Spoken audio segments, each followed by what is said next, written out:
मैं एक good looking लड़का हूँ। मेरी उम्र 27 साल है और हाइट 6 फुट है।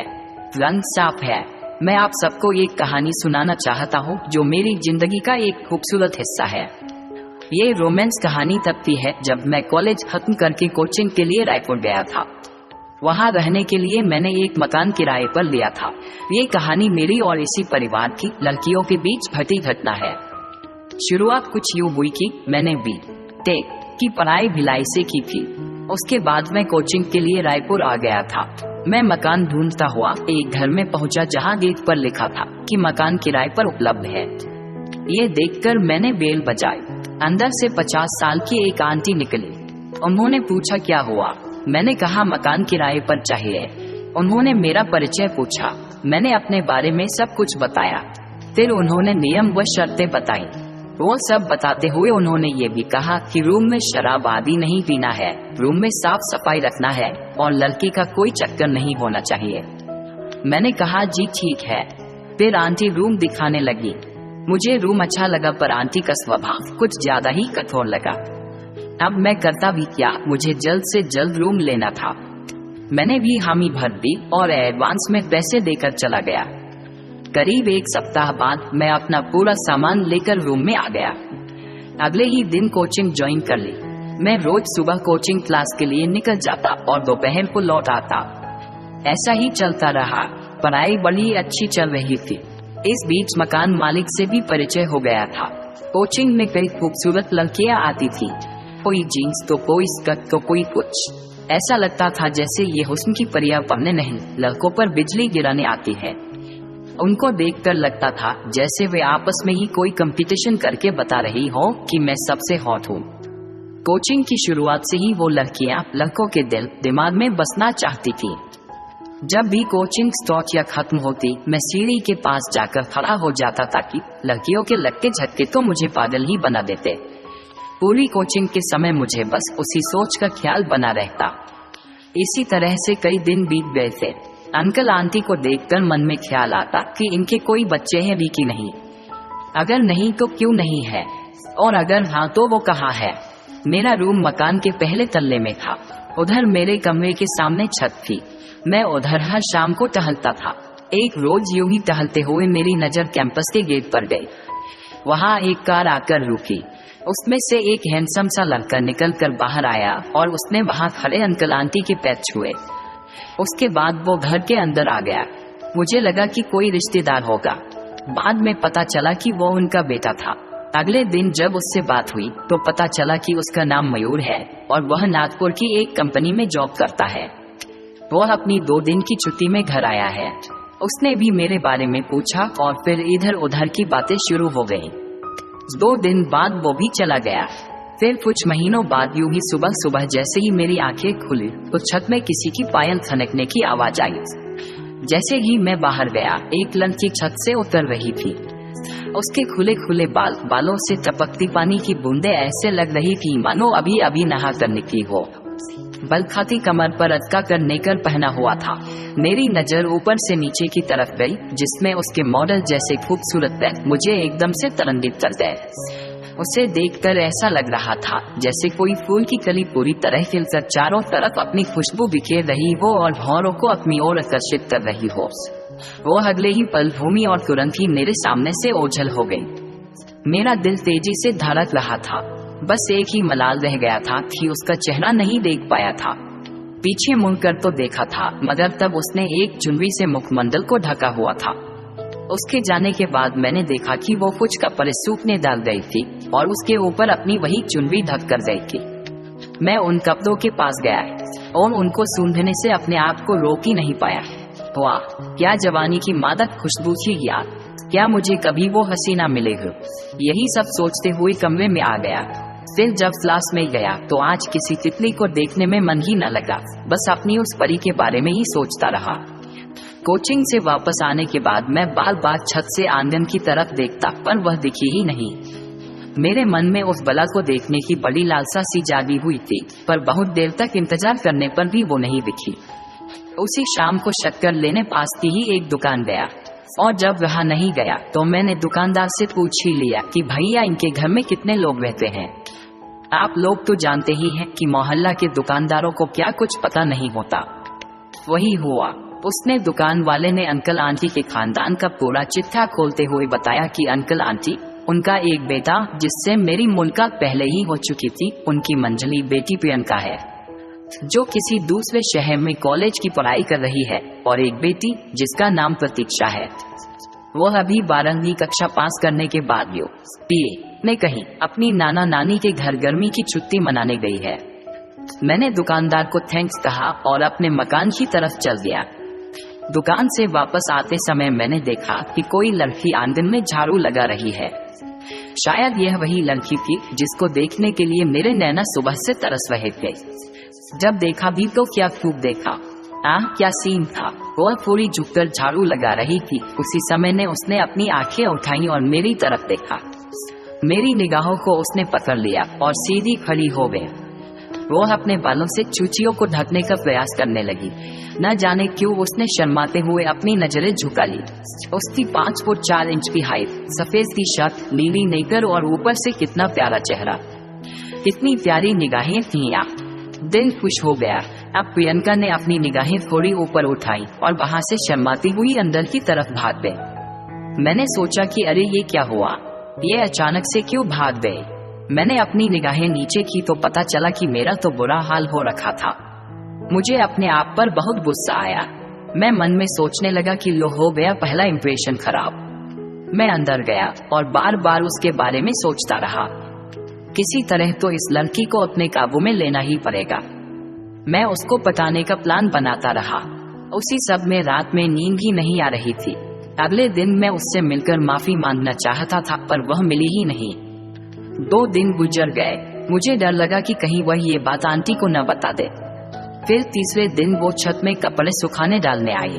मैंने मौका देखकर उसके पास गया और उस दिन के लिए माफी मांगी। उसने नजरें झुकाई और बिना कुछ कहे वहां से चली गई। मैं सोच में पड़ गया कि कहीं रूम से तो हाथ नहीं धोना पड़ेगा। मेरी दुविधा बढ़ती ही जा रही थी। शाम हो चली थी, तभी वह सूखे कपड़े लेने छत पर आई। मैंने फिर से हिम्मत करके पूछा कि क्या तुमने मुझे माफ किया। उसने कहा मैंने तो किसी भी चीज का बुरा ही नहीं माना था, तो माफी किस बात की। ये कहकर वो मुस्कुराकर वहां से चली गई। अब कहीं जाकर मेरी जान में जान आई।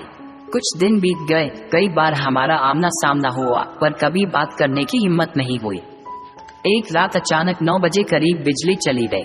1 घंटा हो गया, बिजली नहीं आई। गर्मी का मौसम था, तो मैं छत में ही लेटा हुआ चांदनी रात का मजा ले रहा था कि अचानक से पायल खनकने की आवाज आई। मैंने देखा कि प्रियंका चलकर आ रही है। वह छत की दूसरे तरफ जाकर खड़ी हो गई। उसकी खूबसूरती चांदनी रात में और भी आकर्षक लग रही थी। मैं थोड़ी देर मोबाइल चलाते चलाते चोरी चोरी उसको देखता रहा और सोचा भी बात करो, पर कैसे। उस घटना के बाद तो किसी की तरह से हिम्मत नहीं हो रही थी, लेकिन कहीं से तो शुरुआत करना था। तो मैंने हिम्मत दिखाई। मैं प्रियंका के पास गया और उसके बगल में जाकर खड़ा हो गया और हाल चाल पूछा। उसने अच्छे से जवाब दिया। इससे मेरी थोड़ी हिम्मत बढ़ी। फिर मैंने पूछा क्या करती हो, तो उसने अपने कॉलेज के बारे में सब कुछ बताया। उसने भी मेरे बारे में पूछा। इस तरह हमारे बीच बातें चालू हो गई। अब सब सामान्य हो गया था। हम दोनों को बातें करते करते कब 11 बज गए पता भी नहीं चला। मैंने मौका देखकर फिर से उस घटना के बारे में बात शुरू की, पर इस बार थोड़े अलग ढंग से। मैंने तारीफ करते हुए कहा आप बहुत सुंदर है। नहीं तो, वो कहकर रुकी। मैंने कुछ भी नाम नहीं लेते हुए कहा यूं ही किसी को देखकर ऐसे उसमें हलचल होती नहीं है।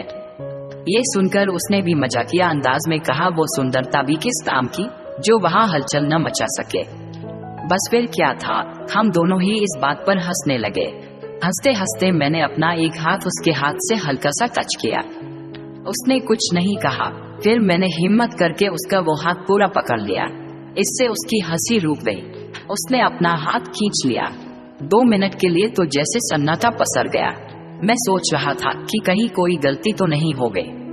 मैं मन ही मन सोचने लगा, तभी मेरे हाथों में उसके हाथ का स्पर्श महसूस हुआ। मेरा मन खुशी से झूम उठा और मेरी हिम्मत बढ़ गई। मैं प्रियंका के सामने आ गया और दोनों हाथों को पकड़कर उसकी कमर के पीछे लेकर एक हाथ से पकड़ लिया, दूसरे हाथ से उसके चेहरे को ऊपर उठा लिया। उसकी आंखें बंद हो गई थी। उसे पता था कि क्या होने वाला है। उसकी सांसें तेज हो चली थी जो मुझे महसूस हो रही थी। उसके होंठ खुल गए। मैंने मौका पाकर काम कर दिया। ऐसा लगा जैसे बिजली सी पूरे शरीर में दौड़ पड़ी हो। ऐसा लगा जैसे लंबे सूखे के बाद बरसात हो गई हो। मैं बारी बारी से मधु का रसपान कर रहा था। इसी बात का तो न जाने कब से इंतजार कर रहा था। मैंने कभी सोचा ही नहीं था कि ये घड़ी इतनी जल्दी आ जाएगी। हम दोनों वासना में समाते जा रहे थे। तभी बिजली आ गई और अंधकार का बेयाबान रोशनी के चमन में खिल उठा। रोशनी की भपकाहट से प्रियंका ने मुझे तेज धक्का दिया और वह मुझसे अलग होकर नीचे भाग गई।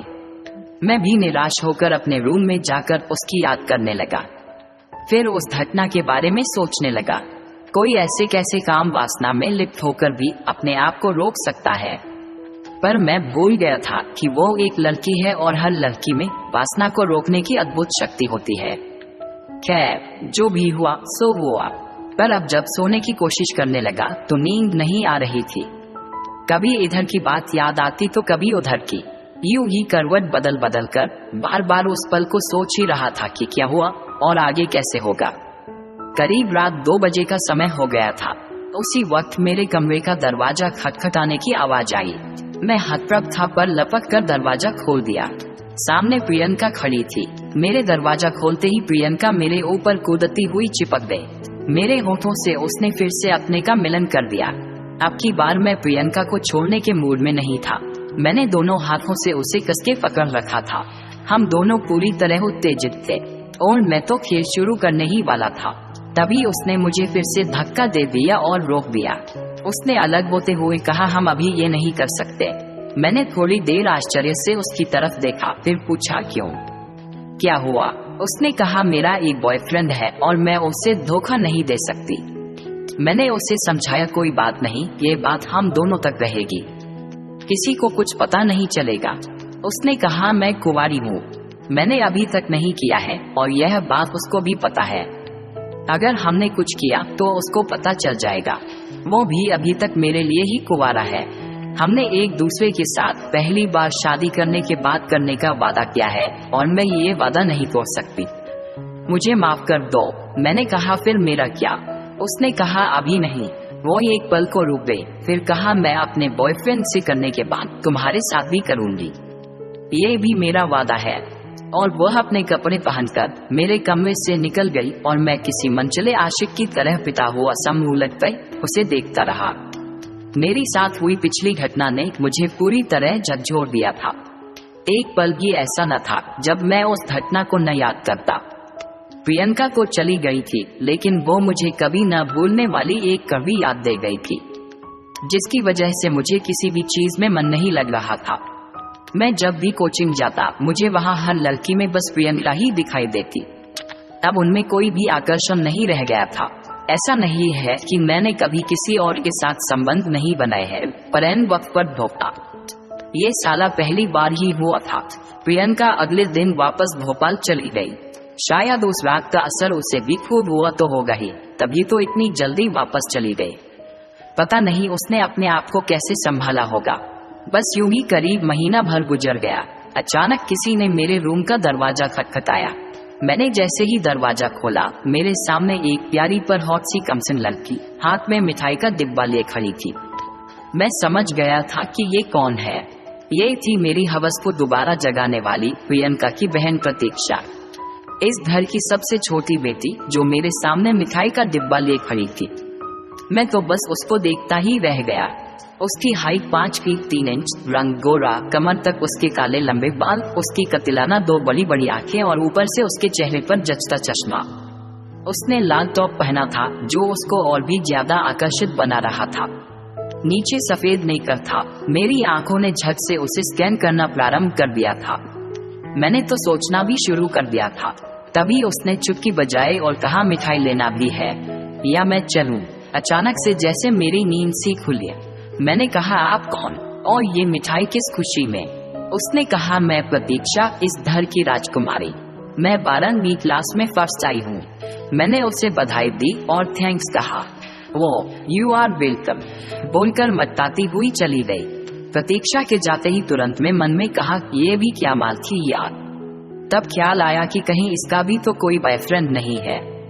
आजकल तो स्कूल से ही BFGF बनना शुरू हो जाते हैं। भगवान भी ना जब देता है तो छप्पर फाड़ कर ही देता है।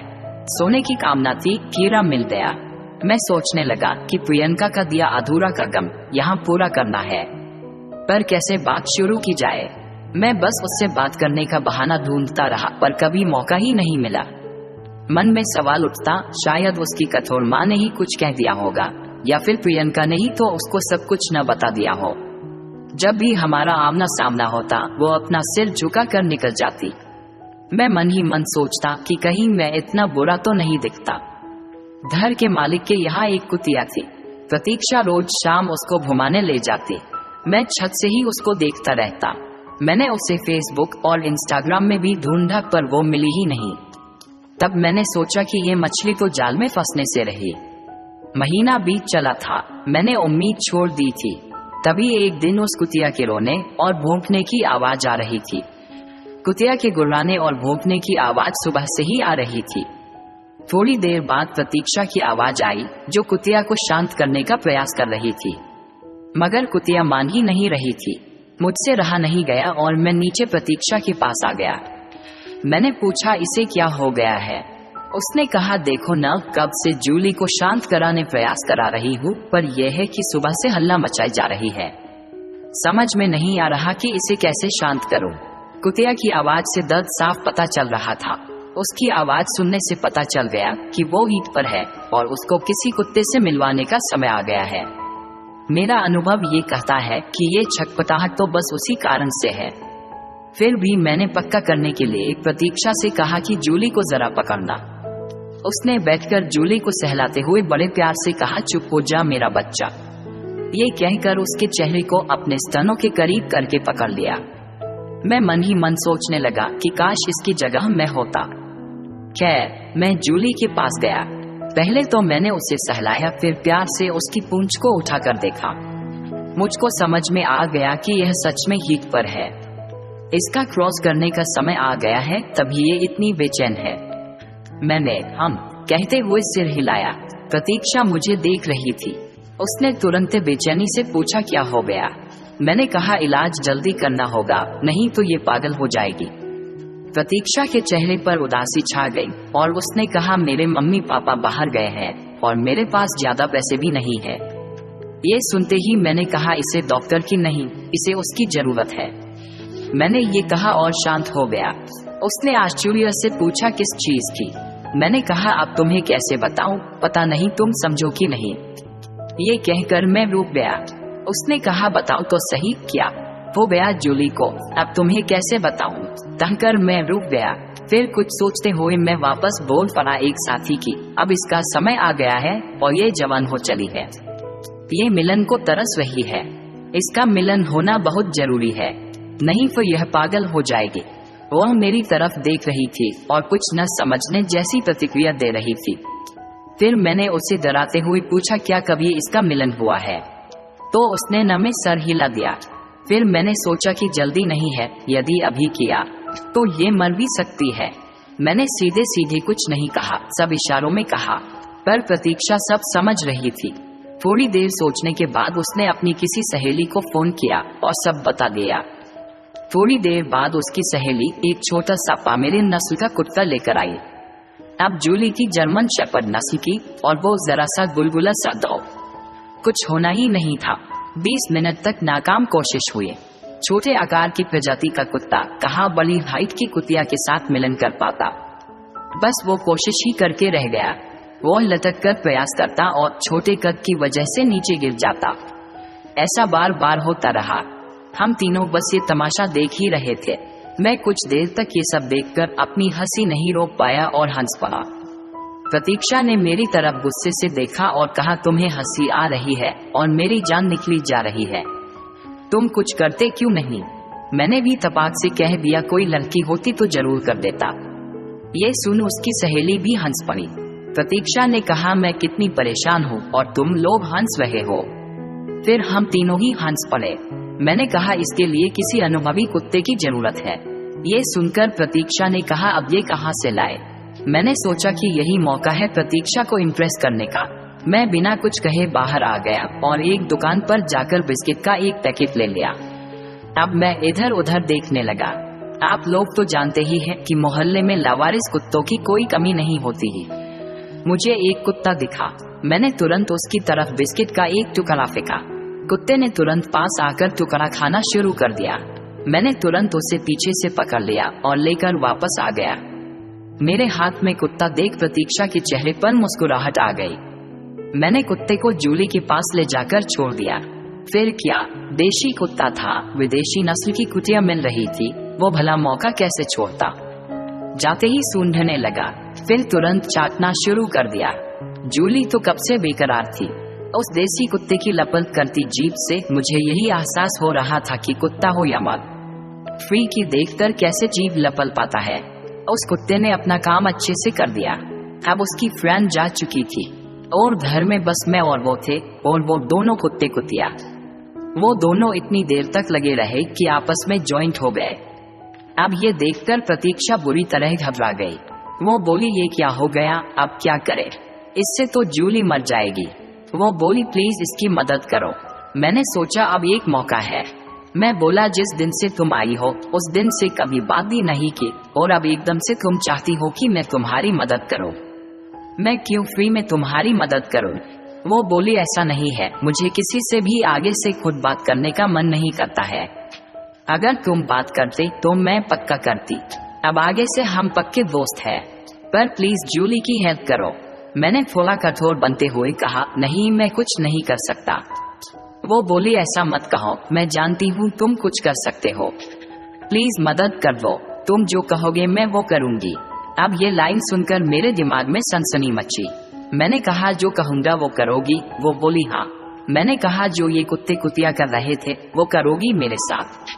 ये सुनकर वो हैरानी से मेरी तरफ देखने लगी और बोली तुम्हारा दिमाग तो सही है, क्या कह रहे हो तुम।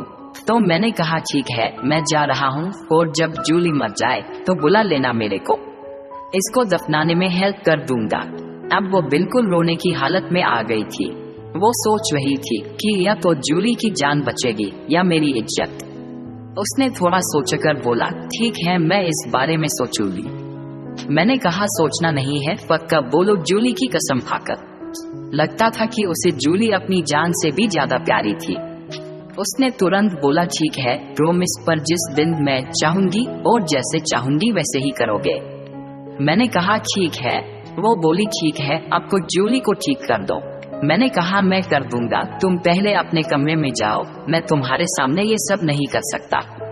इतना सुनकर वह चुपचाप अपने कमरे में चली गई। अब उस पागल को कौन बताए कि जब कुत्ता और कुत्तिया आपस में करते हैं तो उनका जॉइंट हो जाना आम बात होती है, और यह जॉइंट कुछ ही टाइम बाद अपने आप ही खुल जाता है। और हुआ भी वही। प्रतीक्षा के जाने के थोड़ी देर बाद ही उनका जॉइंट अपने आप खुल गया।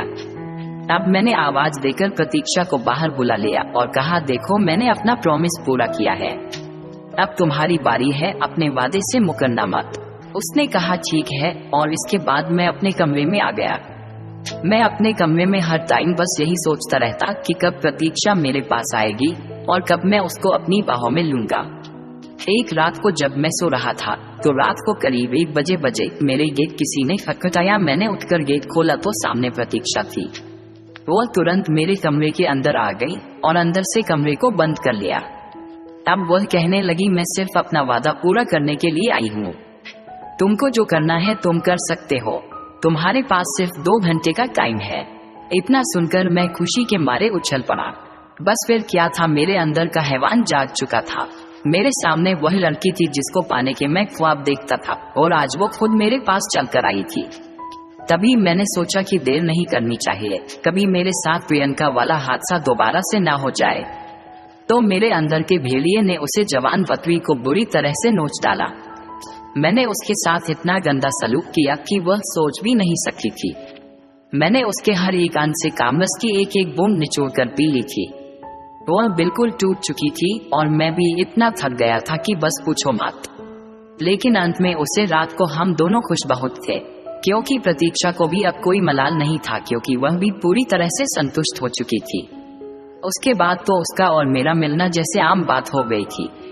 वह करीब 1 महीने तक घर पर रही और उसे 1 महीने में हमने न जाने कितनी मर्यादा की दीवारें तोड़ी और कितने बार एक दूसरे को प्यार किया। मॉरल दोस्तों, उन दोनों ने आपस में जो भी किया वह मेरे हिसाब से 80% तक सही था, क्योंकि वह दोनों जवान थे, एक दूसरे से प्यार करने लगे थे और एक दूसरे को जी भरकर चाहते भी थे। 20% इसीलिए गलत था क्योंकि उनके इस रिश्ते की शुरुआत एक मजबूरी से हुई थी। हालांकि बाद में चाहे वह आपस में एक दूसरे को पसंद करने लगे थे, लेकिन सच तो यही था। मेरी इस कहानी को पढ़कर आपको भी समाज में होने वाली घटनाओं का पता चलता है। इससे आप और अधिक रूप से जागरूक होते हैं।